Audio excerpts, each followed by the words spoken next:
Biden comment eliminated the controversy or balanced out the controversy related to the comedian and turned it somewhat to Trump's advantage.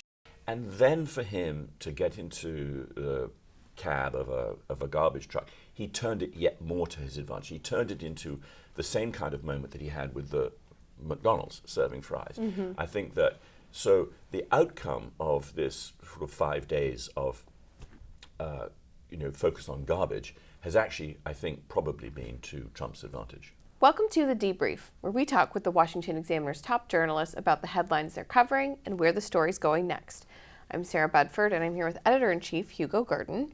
And Hugo, Donald Trump, the week before the election, pulled something of a stunt in Wisconsin, showing up on the tarmac in a garbage truck wearing a garbage vest. What did you think of and this is obviously to highlight President Joe Biden's gaffe calling his supporters a day earlier garbage. What did you think about the strategy behind that stunt and also the visuals of it? Well, let's start with the visuals. I think there's something really noticeable about the way that Donald Trump did that particular photo op, and indeed the photo op when he was serving French fries at McDonald's. He turned up in both occasions wearing his white shirt and trademark red tie, and he simply put the apron, or in this case the garbage driver's vest, on. There wasn't any attempt, as there usually is when politicians go to do something that,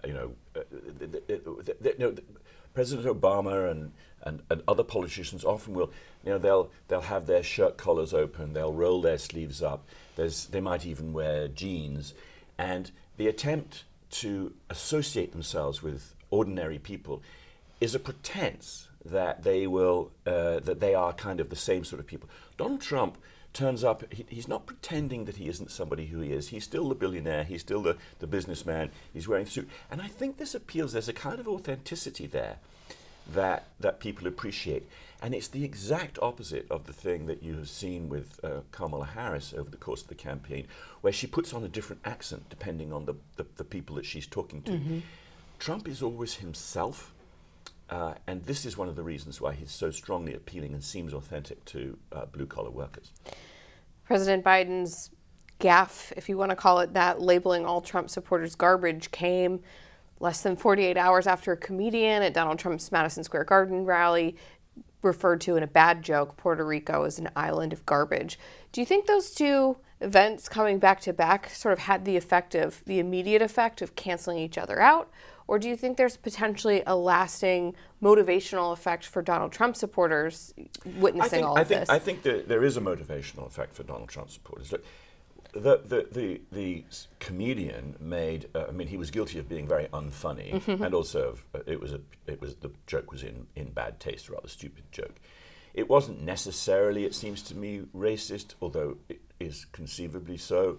But naturally, Democrats pounced on the idea of it being racist because essentially racism is the first weapon that they will use against anybody with whom they disagree. Mm-hmm. And it was a very bad 2 days news cycle for Donald Trump and his supporters, and they recognized that this was a problematic event. It was a very good news cycle for Kamala Harris, and it was leading up to her speech on the ellipse.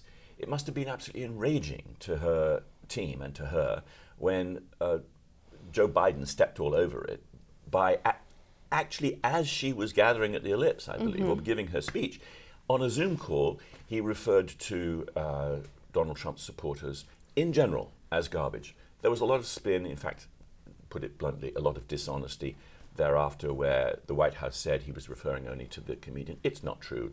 The video makes it perfectly clear. The Biden comment eliminated the controversy or balanced out the controversy related to the comedian and turned it somewhat to Trump's advantage. And then for him to get into the cab of a garbage truck, he turned it yet more to his advantage. He turned it into the same kind of moment that he had with the McDonald's serving fries. Mm-hmm. I think that, so the outcome of this sort of 5 days of focus on garbage has actually, I think, probably been to Trump's advantage. You write about these episodes for the Washington Examiner this week, and you wrote about insult inflation regarding Trump supporters being constantly labeled as Nazis and fascists. Do you think that's sort of cheapened the label? Yes, I do. It's rather an extraordinary point that we've reached in politics, where it's thought acceptable to accuse political opponents of fascism, racism, Nazism, even of being modern Hitlers. And yet it's absolutely outrageous to refer to them as garbage. Now, it seems to me that both of them are entirely unacceptable. The reason why garbage is thought more shocking and caused more of a stir is that Republican presidents, ever since Eisenhower, have been accused by their political opponents, by Democrats, of being in some way associated with the Nazis and being fascists, etc. And it's just such a stale, tired, tedious accusation, which I don't think people take seriously, ordinary people take seriously. People on the left, the Democrats, take it very seriously. To call people garbage, however, had novelty value, so it hit home, which was why it was very bad when the comedian spoke that way at Madison Square Garden rally, which was why it was such a blow to Kamala Harris and to the news cycle when Biden called all Trump supporters garbage. So, yes, I called it insult inflation, and if you use an insult sufficiently frequently, it loses its impact. Well, Hugo, thank you so much for being here today. You can get more writing from Hugo and the rest of the commentary team at washingtonexaminer.com.